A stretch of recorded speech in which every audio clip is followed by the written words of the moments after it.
बिस्मिल्लाहिर्रहमानिर्रहीम। अस्सलाम वालेकुम नाज़रीन। प्यारे पाकिस्तान के प्यारे शहर मानसरा से आपको खुशामदीद कहता हूँ।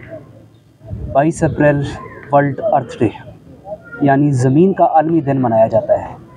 अब की नशिस्त में मेरे साथ मौजूद हैं जनाब मलिक आदिल साहब। मलिक आदिल साहब एजुकेशनिस्ट हैं और शोबा दरस व तदरीस से वाबस्ता हैं, बॉटनिस्ट हैं। इनसे बात करते हैं ज़मीन के आलमी दिन के हवाले से। सबसे पहले मलिक साहब, आपका बहुत शुक्रिया, आपने प्रोग्राम में वक्त दिया। वर्ल्ड अर्थ डे के हवाले से क्या कहना चाहेंगे? जैसे आगे आगे हम देख रहे हैं ग्लोबल वार्मिंग भी बहुत ज़्यादा हो रही है, तो आप इस दिन को किस नज़र से देखते हैं? लोगों को क्या पैगाम देना चाहेंगे? वालेकुम सलाम। शाह साहब, शुक्रिया पहले अपने प्रोग्राम में हम नाचीज़ को याद करने के लिए। आज का जो प्रोग्राम है ये नहायत ज़रूरी है, इस वजह से कि आने वाली नस्ल को इसके बारे में पता चल सके। पहला तो ये है कि ये गवर्नमेंट की ज़िम्मेदारी है, जितने भी हमारे इक़्तिदार में ऊपर वाले नशिस्तों पे बैठे हैं लोग, वो इस प्रोग्राम को लोगों तक पहुँचाएँ। हमें पता नहीं है कि वर्ल्ड अर्थ डे कब सेलिब्रेट किया जाता है, कब नहीं किया जाता।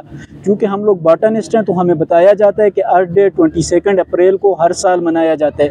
आप ऐसे जर्नल एनालिसिस करें, अभी हम यहाँ कंपनी बाग में मौजूद हैं मानसरा में, तकरीबन यहाँ पे कोई 100-150 लोग मौजूद हैं।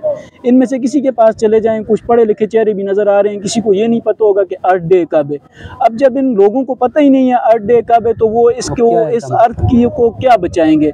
दूसरा ये कि यूरोप के अंदर जितने भी G20 हैं, उन ममालिक के अंदर इसको बाकायदा निसाब में शामिल किया जाता है। लोगों को बताया जाता है कि आप जिस ज़मीन के ऊपर रह रहे हैं, आपकी सारी ज़िंदगी इसके ऊपर डिपेंड करती है, आपने इसको प्रोटेक्ट करना है। अब चूँकि हम रहते हैं तरक्की याफ्ता ममालिक में, तो हम आते नहीं हैं, तरक्की पजीर मुल्क है हमारा। अगर हम 2022 को देखें तो इस ग्लोबल वार्मिंग की वजह से सबसे ज़्यादा नुकसान हमने बर्दाश्त किया। बिल्कुल ऐसे ही है। हमने इतना नुकसान बर्दाश्त किया कि 3 करोड़ लोग उस सैलाब से मुतासर हुए हैं। और अभी भी अगर आप ये पंजाब, जनूबी पंजाब से नीचे सिंध वाली साइड पे चले जाएं तो पिछले सैलाब का पानी आज तक खड़ा है वहाँ पे। रीज़न क्या है? पीछे देखते हैं ग्लोबल वार्मिंग। उस ग्लोबल वार्मिंग की रीज़न क्या है? जिस ज़मीन के ऊपर अभी मैं और आप बैठे हुए हैं, इस ज़मीन को देखें तो इसकी प्रोटेक्शन कोई भी नहीं है। मतलब जहाँ कंस्ट्रक्शन हो रही है, मानसरा को देखें, आज से 10 साल 15 साल पहले मानसरा की आबोहवा और थी।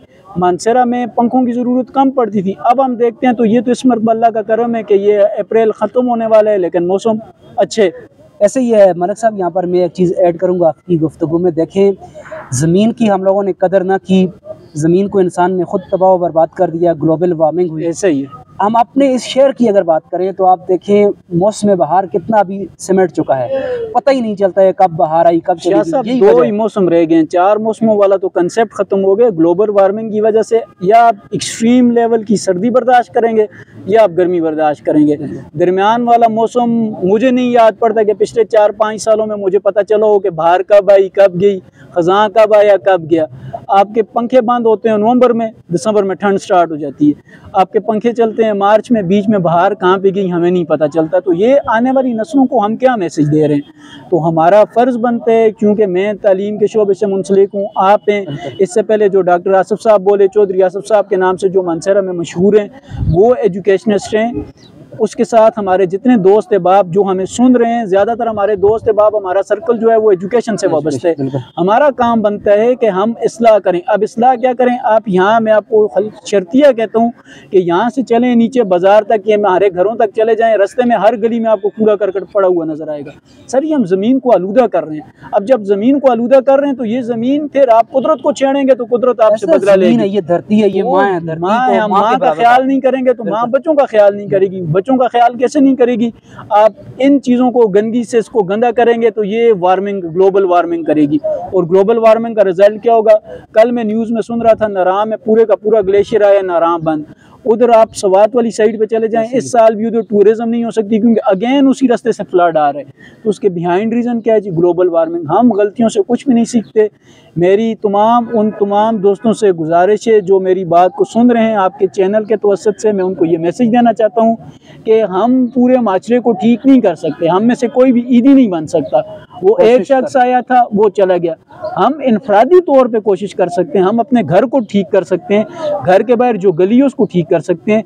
फिर आपके घर में अगर थोड़ी बहुत जगह है तो आप उसको, मतलब वो वहाँ पे टाइल है, मार्बल है, उसको हटाएं वहाँ से, वहाँ पे घास लगाएं, वहाँ पे दरख्त लगाएं, ताकि आपके घर के अंदर तो आपको ताज़ा हवा मिले और नौजवान नस्ल को, ये जो आने वाली नस्ल उसको पता चले कि दरख्तों के साथ और इन सरसब और शादाब मैदानों के साथ ही ज़िंदगी हंसती बसती अच्छी लगती है। आखिर में मेरा मैसेज यही है कि जो लोग सुन रहे हैं, चाहे वो मेरे पहचानने वाले हैं, शाह साहब के पहचानने वाले हैं, जैसे सोशल मीडिया पे जहाँ तक ये वीडियो जाती है, जिन जिन के पास जाती है, उनसे यही गुजारिश है कि हर साल बहार के मौसम में कम से कम एक दरख्त ज़रूर लगाया करें, ताकि हम इस अपनी प्यारी धरती माँ को ये जो ग्लोबल वार्मिंग वाला कंसेप्ट है इससे बचा सकें। बहुत खूब सर। जी नाजरीन, मलक आदिल साहब से हमने सैर हासिल गुफ्तगू की वर्ल्ड अर्थ डे के हवाले से। उम्मीद करता हूँ कि आज का ये प्रोग्राम आपको पसंद आया होगा। अपनी कीमती आरा से ज़रूर आगाह कीजिएगा और अपनी ज़मीन को, अपनी धरती को साफ़ सुथरा रखने में यकीनन हम सबको किरदार अदा करना चाहिए और हुकूमती सतह पर भी इक़दाम होने चाहिए और हैसियत शहरी भी होने चाहिए, चाहे वो छोटे से छोटा काम ही क्यों ना हो, रास्ते से जाते हुए कूड़ा करकट ही उठा के साइड पे रखना ही क्यों ना हो। तो आज अभी आपसे इजाज़त चाहूँगा। अपना बहुत ख्याल रखिएगा। अल्लाह हाफिज़। पाकिस्तान जिंदाबाद।